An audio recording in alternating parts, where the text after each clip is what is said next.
Joey? Mate, pretty good. Pretty good, thanks. Thank you for the coffee. Thank you to, Andy and Choco. And so Panavore, the official sponsor, the throne has been threatened, hasn't it? Because we now have a coffee brewer, a barista on staff. Yeah, we do. Yeah, Andy has been in the game for many, many years. And so he's coaching at the gym now, and he's brought his skills and crates of his kit into the office. Yeah. He's hooked us up with a few options and some good times. It's pretty cool. Yeah, he's got the same Mocha Master that we were using from Panavore. Mm-hmm. But then he's brought his grinder. But then the coolest thing, he's brought his little notepad, his little notebook, hasn't he? With a handwritten recipe. And so any coach can follow the recipe and make a brew. It's so detailed. So yeah, Choco. Yeah, it is. And so Choco came in early. When he comes in early, he's like the first one in. He's just makes the brew and then it sits there ready for us to go, or anyone who walks in. So nice. It is lovely walking into an office that's got freshly brewed coffee. No lie. Makes me think of, I've been thinking about the office setup and it deserves to have someone that's kind of overseeing, a craft table. I don't know, like a fruit bowl and, just tidying up and making sure there's coffee going. And like when you go down to the hotel breakfast for the continental breakfast, there's someone standing behind a table making omelets. That kind of thing. Put some capsicum in there? Yeah. Okay. You can have as many toppings as you want. How many fixings you want? It's true. I think it deserves that. I've been actually thinking about how do we make this a thing? Because at the moment it's a bit of a bro space. Yeah, definitely. Besides the coffee, which is very well structured and has a tight process, everything else just kind of rolls along. But, it'd be nice if there was some cream, fresh cream every week sitting in the fridge. You want some cream with that coffee? Help yourself. You do that and I'll do the lighting. Oh, yeah? I just want some better lighting in there. It needs that. It changes the situation. Yeah, especially coming into winter. Yeah, exactly. Where it's just fucking kind of gloomy, huh? Yeah. We just got back from weekend camping together. Yes, we did. I mean, I don't need to tell you that. I'm mentioning that for the benefit of the peoples. I had a mad time. Oh, it was so good. With Alan Chan, our good old friend, ex-gym owner. What was the name of his gym? It's a good question. I can't remember. Is it Canley Heights? Yeah. I think. Big operation. Absolutely. Multi-story, thousands of members. Huge community there. CrossFit, weightlifting, general gyms, everything going on. So he's out of that, but he's alleged to hang out with because he's also an avid camper and hunter. Yeah. And he is, I don't know what you call him, the meat transporter. Maybe. But sold his gym, bought a refrigerated truck, and has a nice blend of physicality in his work that he loves. Well, yeah, he bought a meat truck. A meat truck. Yeah. Yeah. Which I think is like a bread run. Like you inherit a territory, don't you? Something like that. You inherit a list of clients, and then it's like, well, cool, you are delivering that resource to all of those restaurants and butchers now. Yeah. And he's been doing that for years, but also allows him to, raise his kids and be a bit more flexible with his time. Yeah. But yeah, so cool to hang with him. And anyway, he's a provider he's just a great host in general, good person to hang out with, a big giver. His family and his two awesome kids, his wife, we all went together, and he cooks meat. The man cooks meat. He's so hospitable. At first you have to really get used to it. I think we're pretty accustomed to it now because we've spent a bit of time with him. But he just turns up to things. We got him. He used to be a videographer. Remember, in between gym and meat truck, he was a videographer. Yes. And if you watched the early gym highlight videos we shot in this gym, they were shot by him, the first couple of generations of those videos. And I remember him turning up to shoot our Christmas party during COVID, the Burning Man Christmas party. He came out to shoot that. Right. Yep. And Jet was a toddler.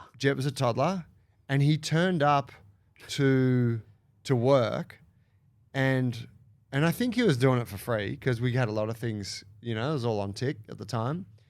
And then he started cooking meat for everyone. He's cooking ribeyes, and in the morning he's making off the back of his truck. He's making little char grilled meat skewers in pitta, and had beers. And he's giving beers to, and it's like, mate, do you want some money? And he's like, no. I love it. And you're like, whoa, this is hard, you know? Yeah, yeah. You're just not used to someone giving that much in our culture. Yes, yeah. Yeah, he's an amazing dude like that. And his gym was so busy. I remember he needed content for his huge community, and so they started their own little videography production company inside the gym. That's how it started. And we were in a business crew with him and other gym owners, and so he took our contract while he was starting his bizzo, and the rest is history. Good times. I haven't played a game of soccer like that for a long time. Oh, yeah. So there was a soccer pitch at the campground, and it was mad. It was turfed in the middle of the bush. Pretty good, yeah. Yeah, yeah, and goals with nets. And then it was just like dads and kids just going at it, just hacking. Damn, you were getting physical as well with those boys. Was I? Yeah, like in a good way. They loved it. With the big boys? Yeah, with the big boys. Yeah, okay. Yeah, I was like, fuck, I wasn't chopping down kids, was I? No. Yeah. But bumping into old Craig or whoever it was. Yeah, well, I felt he was giving it. He was. Yeah. He was pushing the kids around. He was a rugby boy. Yeah. Wasn't he? It turned out. So you're like, okay, I get it. No, that was fun. That was so fun, man. Still got it, Joey. Yeah, I do. Balance on the ball, vision. He freaking basically chipped me a couple of times. I got you that one good one. Well, From you the were sideline. outside, yeah. Yeah. I was wide. Whipped it in. Yeah, it was nice, real nice. Oh, yeah, it's funny, isn't it? Yeah. It's that. I think it's that thing where you're just made aware of it, where you still have the kind of programming from when you were 20, and you kind of still have the understanding and awareness and stuff. Yeah. And at the moment, my body can keep up, but Yes. it lags a little bit. Yep. And you feel like that's where as the body lags more, that's where like that gray area in between is where you get fucked up. Basically. Yeah. Yeah. And that's been like my last year and a half going back into soccer for sure. Because you don't lose a lot of it. And when a ball comes with it proximal to you, you will still lunge at it by like there's no time to make that decision. You're just back where you were when you were freaking 21. Yeah. And you're just lunging in really quickly. So yeah, you got to be careful. So if that pitch was like 3 times bigger, Joey, you would have felt it even more because you're running harder into each ball. You're stopping harder at each moment. Yes. And then you're going to just have more wear and tear. Like that's 3 times bigger. That's so true. It gets... Fuck. I mean, for folks who know me, I had the knee surgery like, I don't know, 5 years ago, ACL reconstruction. Maybe it was six years ago. I don't know, 2020. My knee's so swollen after that. I haven't done anything like that probably for the better part of a decade. Yeah. You know? I was quite surprised because you were like, we just started playing and I was going to question you about it, but you were just dancing around playing as you were. Yeah. It doesn't. I mean, I was thinking the same about you with the Achilles, but it just does it kind of not occur to you? Like it's not. Oh yeah, well the Achilles was ages ago, and I've been playing a lot. But how much long was it? 2 years before my knee? The Achilles? Yeah. It was about 7 years ago. Okay. Yeah, 2018 or something. Yeah, 2018. But so it's not even a thing. No. In your mind? No. And I got back to sport a couple of years after. When I say sport, whether it was kickboxing or I've been playing for a few years now and stuff. So yeah, no. Jumping, climbing. Well conditioned. I've got fucking bigger problems than that now. Yeah, much bigger. No.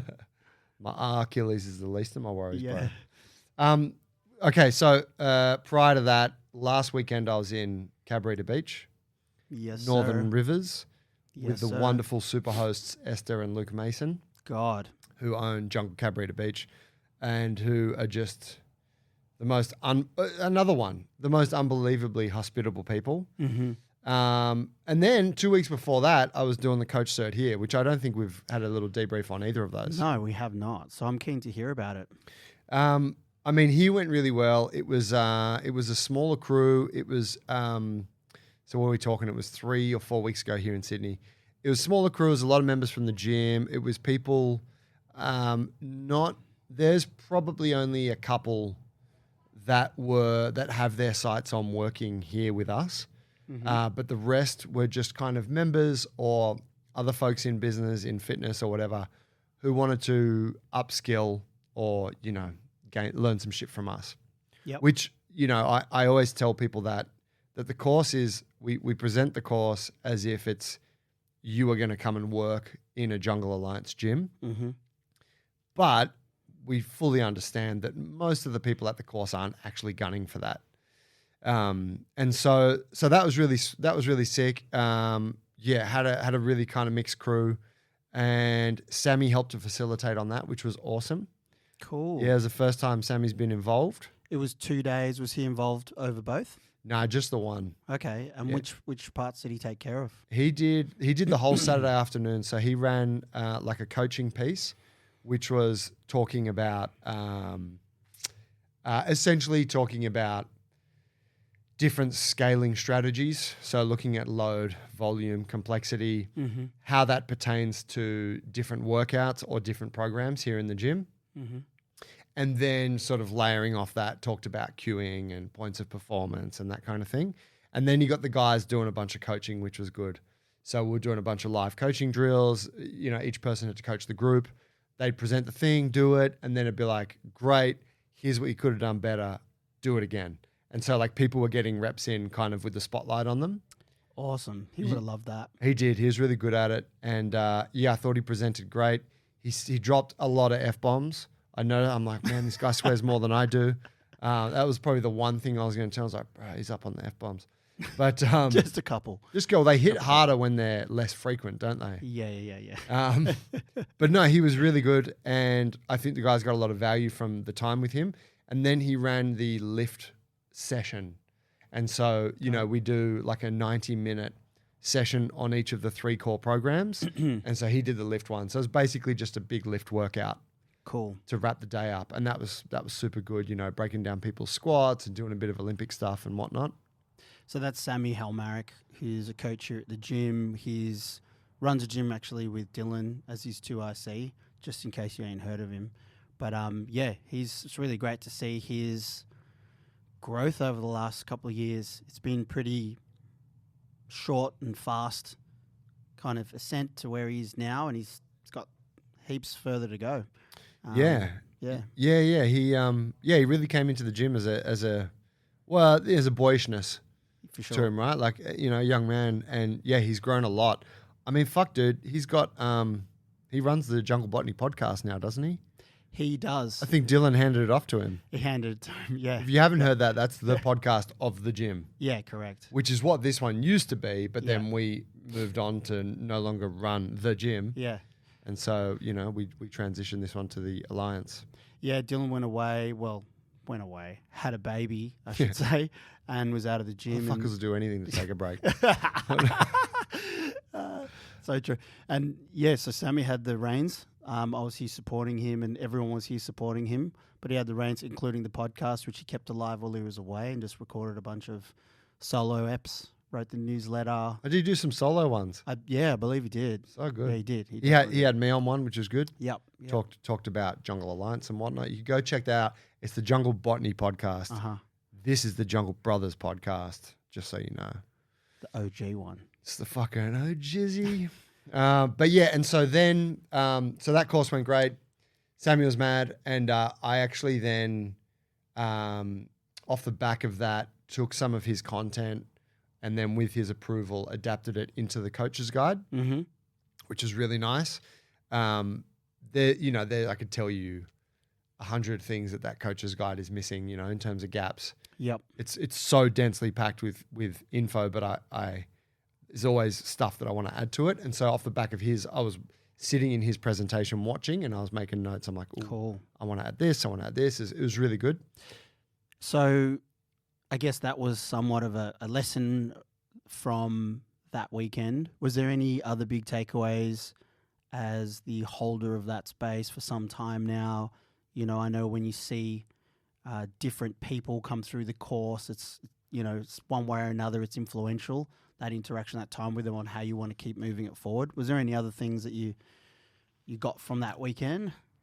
I mean, there was actually in terms of when you see all the people that are in the course, you kind of have preconceptions about how they're going to show up to something like that. You might think that someone's like a bit quiet and they're gonna struggle with these things, and then so and so they're super boisterous, they're gonna nail X and Y. Yep. And then when you get into it, you realize that you were totally like those preconceptions we all conceived. You know, it was like, oh wow, old mate struggled with that. I thought he was gonna crush it. And it just exposes like fascinating weaknesses and strengths in different individuals. And so it just kind of made. And I probably am always a little bit. I'm probably always a little bit concerned that, oh fuck, I don't know how the group's going to be this time. I hope there's cohesion. I hope everyone's bringing their best energy and it's a vibe. And it's really easy to sort of get too concerned about that. Yes. And then you show up and you get started and you're like, it's fucking great. Everyone's awesome. Like everyone's bringing it. That's so cool. I mean, you feel that way because you care, you know, which is really good. But it's so good that you still do. Because I reckon if you didn't know anything about them, and I know the capacity of like what you bring to shit like that and how you coach and how you are with people, like if you didn't know any of them, it would still be awesome. But it's good to know you have that level of care still, Joey.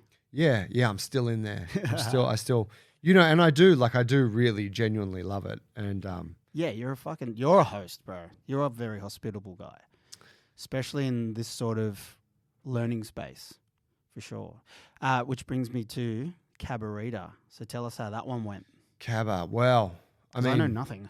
So it's always fun, right? Jump on a plane, fly up to Gold Coast. Esther will come. I mean, super host, right? She's like, tell me what flights you're on. I'll be there at the airport, pick you up. Cabarita Beach, for those that don't know, is just below the Queensland border. So it's at the north of New South Wales. And so it's about 25 minutes from Coolangatta Airport, you know, which is a stone's throw from the Gold Coast. And then it's also, you know, and so you fly into Queensland essentially, and then you just drop down under the border and you're at Cabarita Beach. And then from there to like, I don't know, Byron Bay is like 25, 30 minutes, something like that. And so that whole like region of, you know, essential oils and unicorns and sunning assholes, and it's all there. You're in the thick of it, you know, which is super sick because the people from that part of the world always want to show you around. Oh, we got to go to this coffee spot. Oh, you know, oh, have you been to this new joint in Byron? I'll take you there. And Esther is like, you know, like I said, she wants to take you to the nice spots. So it was like, pick me up. Oh, you want to go get lunch? You want to get coffee? Go to the spot. Do you want to go to the house or do you want to go to the gym? What would you like to do? And they got like a bedroom there, and there's got, you know, like 2 towels for me. That towel's for showers. That one's for the gym. There's a couple of little chocolates. They're dairy free. There's a pillow mist. Just spritz that on your pillow before you go to. Yeah, like it's so nice. And Luke's obviously, you know, he's working, but he's all in. So he's like, fuck yeah, I'll come to the course and be around whenever I can. He took me to jiu-jitsu on Friday night up at his gym. Oh, mad. Yeah, which is a nice place in Kingscliff called Flow Jiu-Jitsu. Yep. Really cool gym, super nice crew. If you're ever up that way, check them out. They were really hospitable as well, like super welcoming. It was a nice chill session. I hadn't trained that week, so it was really good to and Luke and I hadn't trained together for years. Wicked. Yeah, he's a really, really great brown belt. So it's like, it's funny when you're with another jits person that, you know, you're of a similar level to, and you don't get to do jiu-jitsu. We've had like a lot of weekends like that. That's true. Yeah. So it's nice just getting to train together. Fuck yeah. He's actually the connect. Like that's how we met Esther and him, was through him, in jiu-jitsu. Yeah. Yeah, it was. And then their daughter Suki, who's super sweet. She didn't say a word to me the entire weekend, but we had exchanged a lot of looks, little jokes here and there. Yep. She was just like mute on me. Yeah, I'd be sus if I saw you around too. Who's this guy? She's like, wants to get involved. Like, she wanted to take me to the airport and stuff, but she wouldn't say I could pick her up and carry her around and stuff. She liked that. Put her in the baby chair, take her out and stuff, but wouldn't smile, like would seldom smile at me, and like no fist bump, none of that. Oh, I mean, it's pretty cool though. Like it's pretty nice when a kid lets you pick him up, right? Yeah, yeah. Like I feel like that's the you're in. That you're in. Yeah, yeah. Okay, and how about the crew? Course went great. So we had 9 people collectively from like a half from Esther's gym, half from Tee's gym, Jungle Ballina, which is obviously 40 minutes from there. I think it's just further below Byron. maybe 45. So yeah, Tee had a couple of his newer coaches and then a couple of like up and comers. Yep.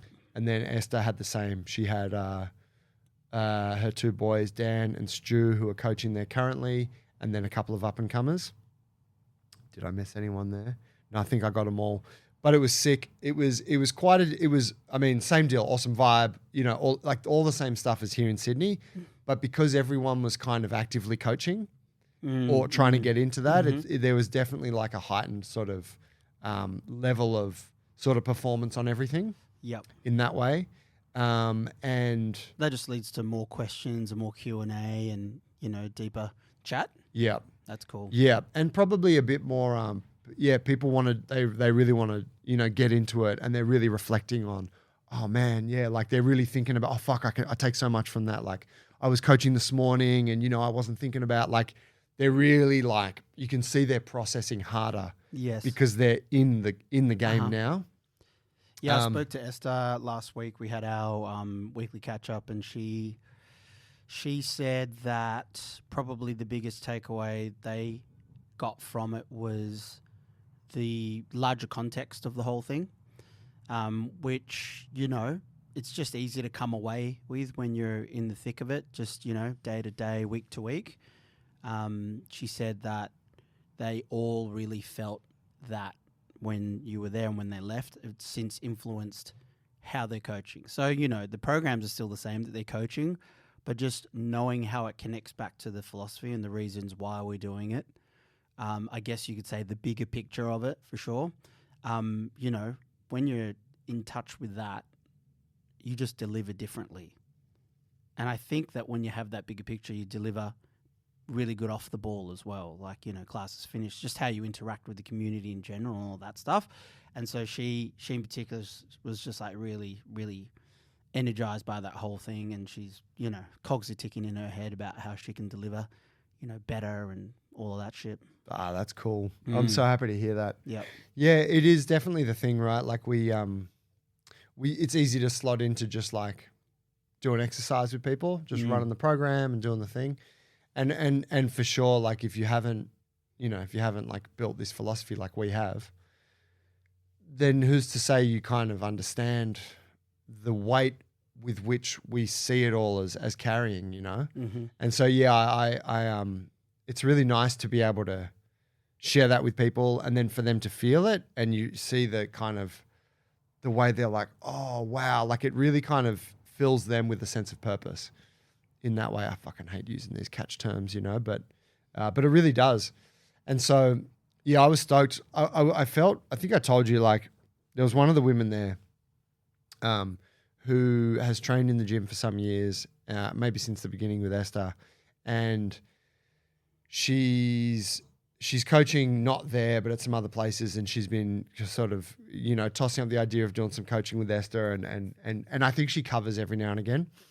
And she was like, she said to me multiple times, and this is not the first time I've heard this thing, but she was like thanking me for creating this thing and then sharing it with people like Esther so that they could bring it to that town. And you're like, you're like, oh yeah, no worries kind of thing, like, sure, But she was really like pushing that, like, no, like this is really, this place is really important in my life and all of the people that train here. And so thank you. And you're like, we're not good at taking those sorts of compliments, right? But I was able to kind of get a sense of that, the sort of the gravity of what she was saying. And I'm like, man, this is such a privilege. That's cool. Like it's so cool to be able to actually do that, and then be able to go there and be well received by these people, and you're appreciated because they love the thing. And then Esther's doing the thing, and she's obviously doing a really good job of it because they all feel it. Yep. And her coaches are doing a really good job of it. And you're like, fuck, this is actually exactly what we wanted to do. Fuck yeah. I think I don't know, I'm just trying to think of, like, we have a way of just playing down those things in our mind, don't we? Yeah, that's very true. That's very true. And, I guess we probably need to go back to practicing, more frequently, just reflecting on it and and being appreciative and patting each other on the back a little bit for that, because I think we probably don't do that enough anymore. No, that's right. I think that would be really useful for us to do that, and that would just confirm everything we're doing, probably keep the energy moving forward. Yeah, that's mad to hear that. Touching. Yeah. And, that's right. Obviously directed at you and Tee and myself, Yeah, it's very funny, all that. It's kind of like this, how we have to like practice gratitude now because none of us know how to be grateful. But in any case, yeah, I was super pumped after that. We were chatting with another unit up there, great human who really wants to bring jungle to Byron Bay. And so it's extremely early days on that, but interest was expressed, and we sat down and had some really good conversations about that. And I think that like it would go great in Byron Bay for many of the obvious reasons. There's plenty of people in the area of a similar kind of ilk to us. As I aforementioned, sunning assholes and riding unicorns and stuff. But the thing is that gym would be so close, like would be really well placed nearby Ballina and nearby Cabarita Beach. And so it would just be a mad, like little kind of golden triangle of Jungle Crew, which would be sick. Yeah, I was so glad to hear you and T who was there and knows the guy, and you guys all met together, just talking about that. Yeah. Fuck. Amazing. T was great, actually. He was bringing, and that's the other thing to mention is that I got to spend some time with him, which obviously we don't see him that much these days. Yep, not face to face. Nah, he was able to present the body weight section of the course on Saturday, which was really good. Cool. He breaks shit down to like atomized, to that sort of degree, which only he can do, right? Like I can't break things down the way he does like that. And I think that sets a really good example for folks because they're like, holy shit, like look at how this guy is like dissecting this one simple drill. But that was mad. We got to hang out. And just on that point about our meeting with old mate who was interested in the Byron idea, T was able to bring some really good kind of level-headed like sort of advice on that and on that process, and I liked the way he was approaching it because it was conservative and it was like showing full care for both the individual that's keen, but then also respecting the brand and making sure that if we are to expand into that area, we do it in the right way. Yeah, that makes sense. That's his territory. That's his territory. Has he been there for 5 years now or something like that? Oh, yeah. Yeah, he'd know all the mechanisms, the culture that happens in that area and all up and down that coast.